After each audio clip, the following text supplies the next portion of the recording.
So if we look at this, how we've helped individuals, I come to my meeting Beverly Douglas. She's a customer service expert for IU Health. And one of the things she said to us after we've been working together, we kind of interviewed her and said, how did this go? And she said, our inefficiency was killing forests of trees. And we were exposed to more than $25,000 worth of annual inventory theft in our old processes. And she kind of wanted to spell out kind of what the old process was. And she said, when orders would come in, they'd have to take a piece of paper and they have to write down the time and the room number for the order. And then the ticket went to the kitchen and it was printed out. And then an ambassador would have to take ownership of that tray. And they'd have to record the time that they had taken the tray. Before leaving the kitchen, they would have to basically fax that tray back across the hallway, if you can believe that, to the customer service department.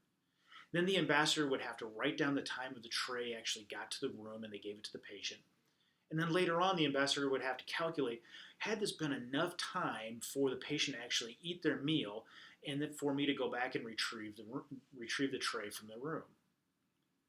All the while, the customer service department was trying to tabulate on another sheet, when the time came in, when it left the kitchen, when it was delivered, and when it was retrieved. And the goal was to figure out, were they actually hitting their key performance indicators?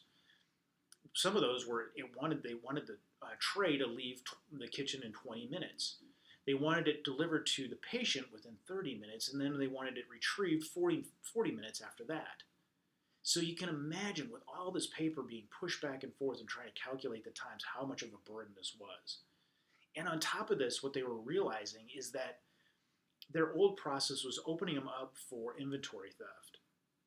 And they they even said that for whatever reason, the patients think that these coffee pots that they provide on the trays for the patients were like parting gifts, and people would walk off with them to the tune of about $25,000 annually. So you can see how this process was completely overwhelming and completely unmanageable. But what happened was when they implemented trays at DocumentMountain.com, they automatically became 100% paperless. And they were able to start pushing buttons the way it automatically tabulated all their times for them. So now, all of a sudden, they were able to see what was the inventory that they went out, and were they retrieving all that inventory at the same time. And they were able to see what their actual times were. And Beverly made the statement, she said, our old process was outdated. But trays at DocumentMountain.com helped us with the proper staffing, eliminated all that paper, and dramatically reduced their inventory threat. And they said it was amazing.